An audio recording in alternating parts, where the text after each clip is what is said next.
Okay, well, I read a survey recently that said that roughly 50% of Android smartphone users are planning on switching from their Android phone to the new iPhone. So I thought I'd put together this video here telling you what you can kind of expect to kind of help you make a better informed decision if you really want to do that. Look, I don't care if you do it one way or the other. I just want to let you know what you can expect to see. Alright, first of all, one of the first things you might notice is once you go access your contacts, by default, they're actually listed by last name, not first name as they are in Android phones. It's a really simple thing to switch, takes about 20 seconds, but just realize that you're going to have to go into settings and change it to organizing them by first name if that's how you want it. And I know that most of us have kind of gotten used to that, and our phones are really set up to work by first name. So just keep that in mind. You do have to deal with the whole one button versus four buttons thing. All right, the iPhone only has the one button for navigation, and it just takes you back to the home screen every time. Whereas with Android, you can go back and forth a little bit better, and you have some buttons to kind of to maneuver a little better and to kind of sort of right click and things like that. Um, it's a little bit different, it takes a little bit of getting used to, but most of the stuff that you want to do can be done with the software buttons. You just don't have those little four buttons at the bottom. You just have the one big one that's hardwired in. As far as keyboard goes, I'm hesitant to say that the iPhone has a better keyboard overall because, well, it's better. I know it's better than the stock Android keyboard, but the lack of swipe really makes me say that, I'm not going to say the iPhone keyboard is better because I really like swipe. It's a fantastic keyboard. Once you get used to using it, you go so much faster on that thing. And we know that Apple's just not going to allow Swipe to get their own keyboard on there because that would duplicate functionality and change the experience. And Apple's really finicky about user experience, and they want it just the way they designed it. So no swipe keyboards for you. Okay, one thing you're gonna notice is there are fewer home screens and it's actually less customizable. Alright, you only get two home screens on the iPhone plus a search screen.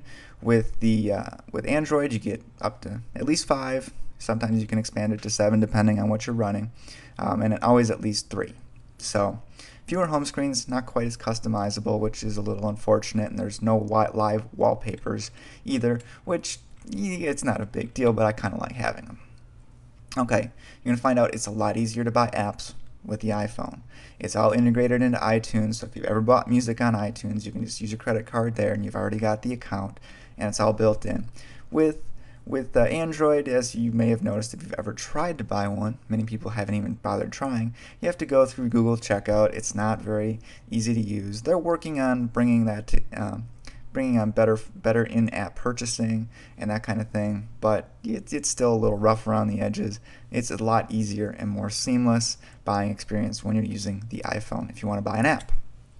Better music, okay. This one's a no-brainer. Music on the Android platform is still a little bit weak. Yeah, you've got Pandora and stuff to listen to, but when you actually put music onto the phone, the default players are, well, terrible. And you can get an app called Double Twist for your Android phone that works kind of like iTunes, but what kind of like isn't actually working like iTunes. iTunes is way better.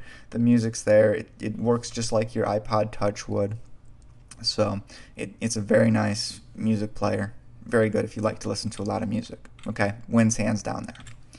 There are more apps, way more apps on iOS or for the Apple App Store, but a lot of them cost money, more than half of them, whereas on Android, it's under half. So one thing to keep in mind is pretty much any app you want to find and use, it's there for you, but it's going to cost you money. Whereas Android does have less apps, but a lot of the ones you can typically find something that will do what you want it to do for free. So that's kind of one thing to keep in mind there, is that many of the apps you already have on your Android phone, once you switch over, you will have to pay maybe $1 or $2 for some of them. So you might end up having less apps on that phone even though there's more available.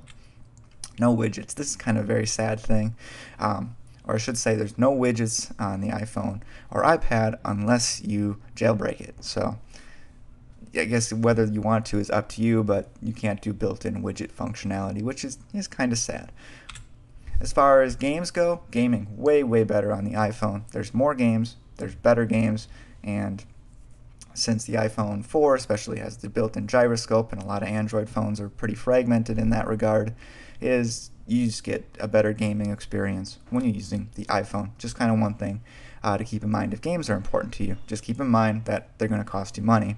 Whereas they're probably going to cost you money on either platform. There are more free games on Android, but for the most part, you're going to find more and better games on iPhone. No flash, kind of another thing. This may or may not matter to you. I know that I have flash on my phone, and I use it once in a while. When I want to use it, I really want to make sure I can use it, but I'm not going to worry too much if it's not available there most of the time. But once in a while, you'd like to have it. And Apple has said, no, absolutely not, you can't have it. We don't care if you want it or not. It's kind of one of those things that's a little bit off-putting, but again, most people aren't going to miss it. All right, free navigation versus paid navigation. Okay, if you use your phone as a GPS navigation device, and I know many people do, realize that Android has, with Google Maps navigation, way better free navigation. There's a couple free apps for the iPhone, and none of them are very good at it at all. And you can't get Google Maps navigation on the iPhone. But with paid navigation, well, the paid navigation market for the higher end stuff is pretty bad on Android, whereas on iPhone you get some of the very best apps available. So that's kind of one thing to keep in mind. I know that would be, if I were making my top 10 list of apps I would miss by switching, the first one would be Google Maps navigation. That would be my number one app that I really wouldn't want to give up. But like I said, if you're willing to pay for your navigation apps, or you have a dedicated device and don't need one at all, well, then go with iPhone. Okay, my final thoughts on this. Now, I've used both an iPhone and an Android phone, and I'll tell you right now, they're both good phones, really good phones, all right? If you get the latest models, the faster ones, okay, get the high-end ones, and you're going to be just fine. There is a certain elegance to using the iPhone 4 and iOS that you don't get from Android. The iOS can feel a little bit more refined at times, but it also feels a little bit constrained. You can't do everything you want at times. It's not quite as customizable. You can't really make it what you want it to. As long as you like how it came, you're perfect. You're going to like it. Most people do. So, what are your thoughts on it? What do you think? Have you switched? Are you thinking about switching? Just post in the comments below. Let me know what you think.